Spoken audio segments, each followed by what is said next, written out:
Right, listen to this. If I told you that a 25-year-old who diligently saves $300 a month will ultimately retire with significantly more money than a 35-year-old who saves double that amount, $600 a month, would you actually believe me? It sounds completely backwards, doesn't it? Well, welcome to this explainer because today we are going to unpack exactly why that is 100% true. Look, we all want a piece of that million-dollar pie, right? But our intuition about how to actually get there is often totally flawed. You'd naturally assume that the person putting in twice as much money every single month would easily come out on top. But here is the thing. Wealth building doesn't just rely on sheer effort. It heavily relies on time. It sounds like a magic trick, but I promise you this impossible-sounding paradox is actually just maths. It's powered by what Albert Einstein allegedly called the eighth wonder of the world, compound interest. By the end of our time together today, you're going to understand exactly how this invisible force works, why, frankly, most people get it entirely wrong, and how you can start making it work for you right now. Part 1. Simple versus compound growth. Imagine you've got a starting balance of $1,000 at a 10% return. Simple interest is, well, simple. It's totally linear. You earn $100 a year, every single year, forever, just basic addition. But compound interest behaves very differently. In year 1, sure, they look identical. Your 1,000 grows to 1,100. But look at year 2. With compound growth, you don't just earn 10% on your original 1,000, you earn 10% on the new total of 1,100. That gives you $110, bringing your total to $1,210. You're actually earning interest on top of your past interest. Now, early on, an extra $10 doesn't exactly sound like a life-changing amount, does it? But let's fast forward a bit. Over 30 years, that exact same $1,000 sitting in simple interest would just slowly bump up to $4,000. But through the multiplying power of compound interest, it absolutely rockets to over $17,400. The curve starts off flat and then just bends upwards so aggressively. This mathematical reality is exactly why legendary investors like Warren Buffett made almost all of their vast fortunes after the age of 50. It wasn't some sudden stroke of genius. It was just decades of uninterrupted compounding finally hitting that steep upward curve. Section 2. The Rule of 72.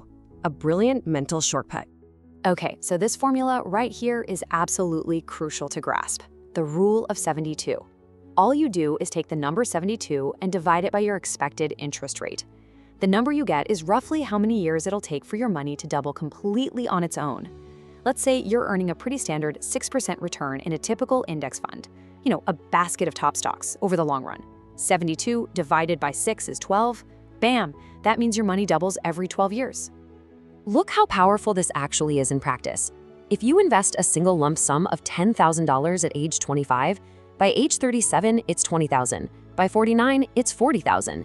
And by age 61, it has brilliantly transformed into $80,000. You haven't added a single extra penny since you were 25 years old.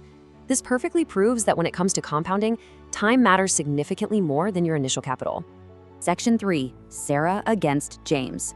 The absolute power of time. Right, let's look at Sarah and James. Sarah starts investing at age 25. She puts in $300 a month at an 8% return. She does this for exactly 10 years, and then she stops completely. Her total out-of-pocket contribution is $36,000. Then there's James. James waits until he's 35 to start. She also puts in $300 a month at that same 8% return, but feeling like he desperately needs to catch up, he contributes every single month for 30 years straight. James puts in 3 times the time and a massive $108,000 out of his own pocket. So who actually ends up with more at age 65?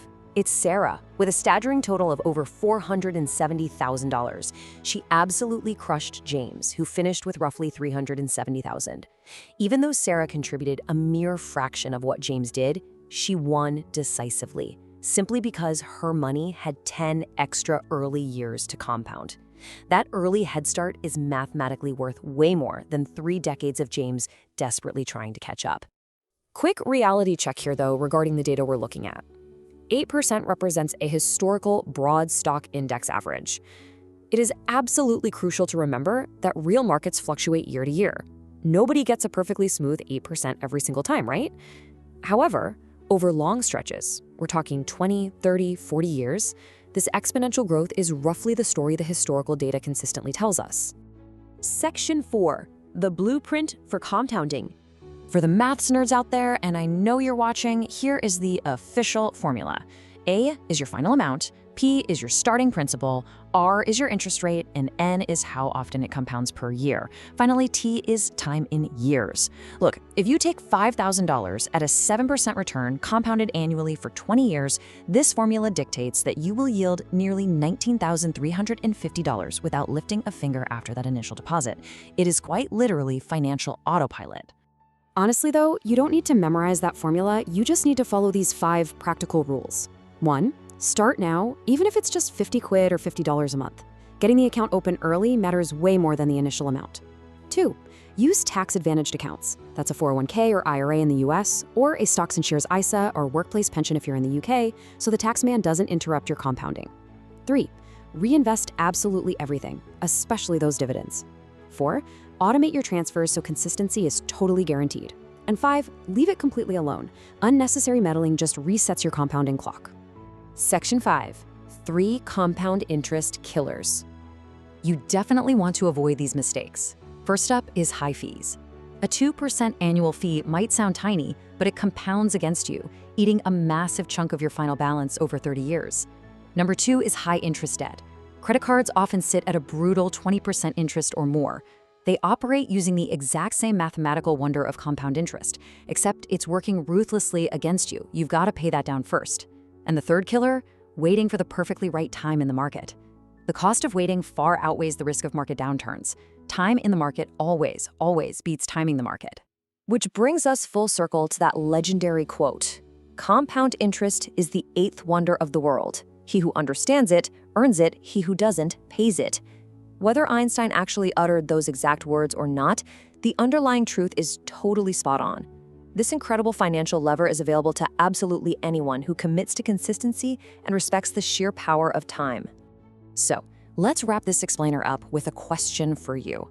Take a hard look at your own finances, your own habits, and ask yourself, what is the one thing you are going to start doing differently today to harness the power of time?